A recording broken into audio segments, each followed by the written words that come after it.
Hello guys, कैसे हैं आप सभी का आगरा के टाइगर चैनल में आपका स्वागत है। आज हम आपको सिखाएंगे कि यदि आपने पहले कभी सिलाई मशीन को नहीं चलाया और कभी भी किसी सिलाई मशीन से कोई सिलाई नहीं की, तो सिलाई मशीन का जो हमारा पहला स्टेप होता है, सिलाई मशीन चलाने से पहले हम सिलाई मशीन में धागा किस तरीके से डालते हैं उसके बारे में हम आपको जानकारी देंगे। उससे पहले हमने एक धागा लिया है और धागा लेने के बाद हम धागे को इस तरीके से रखेंगे और रखने के बाद ये आपको नूडल्स दिख रहा होगा, यहाँ पर आप डालेंगे और यहाँ से इसको इस तरीके से आप रफ करेंगे और रफ करने के बाद आप इसको किसी कैंची की सहायता से या फिर किसी भी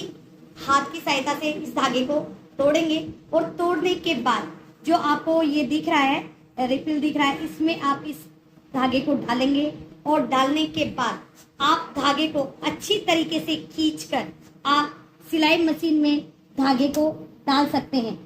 आप ध्यान रखें कि धागा ढीला नहीं रहना चाहिए। यदि आप धागे को ढीला रखेंगे तो आपका जो धागा है वो सिलाई मशीन को खराब कर देगा, जो आपकी कपड़े पे सिलाई होगी उसको खराब कर देगा। और सिलाई करने से पहले हम देखेंगे कि यदि हमारा जो सिलाई मशीन के नीचे जो हम डब्बी बोलते हैं, जिसको डिब्बी बोलते हैं, कि जो जिसमें धागा लगाया जाता है, जो धागा ऊपर आता है सिलाई करते वक्त, क्या उसमें जो धागा है वो किस तरीके से हमें भरना है और किस तरीके से हमें लगाना है। या तो आप किसी भी सिलाई मशीन के द्वारा आप इस धागे को भर सकते हैं। इस धागे को भरने के लिए आपको ये देखिए, आपको जो रिफिल दिख रहा है इसको आप देखिए, आप इसमें लगाइए और इसमें लगाने के बाद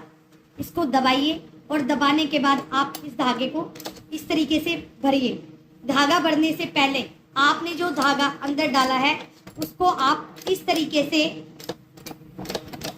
निकाल कर भरिए, तो आपका धागा बिल्कुल अच्छी तरीके से भर जाएगा। और भर जाने के बाद आप इस रिफिल को निकालिए और रिफिल को निकालने के बाद आप इसमें इस तरीके से लगाइए और लगाने के बाद आपको दिखाई दे रहा होगा कि धागे को अच्छी तरीके से इस तरीके से करिए, जिससे कि करने के बाद आपको जो ये सिलाई मशीन की सुई है इसको ऊपर रखना है और इसके नीचे वाले पार्ट में इसको फिट कर देना है। फिट करने के बाद आप इसमें सिलाई मशीन में धागा डालिए और धागा डालने के बाद आप फिर सिलाई कर सकते हैं। और सिलाई करने के लिए हमें किन किन बातों का ध्यान रखना होगा, इसके लिए आपको पहला ध्यान रखना होगा कि आपने जो रिफिल का धागा है, जो आपके नूडल्स का ऊपर वाला धागा है, वो आपने अच्छी तरीके से फिट किया है या नहीं किया है। आपका धागा लूज तो नहीं है। यदि आपका धागा नीचे और ऊपर से लूज होगा तो आपकी सिलाई अच्छे से नहीं आएगी। वो बोलते हैं कि स्टेप देगी, क्या बोलते हैं, सिलाई आपकी खराब होगी। तो उसका ध्यान रखें कि आपको सिलाई अच्छी करनी है तो धागा आपका टाइट होना चाहिए।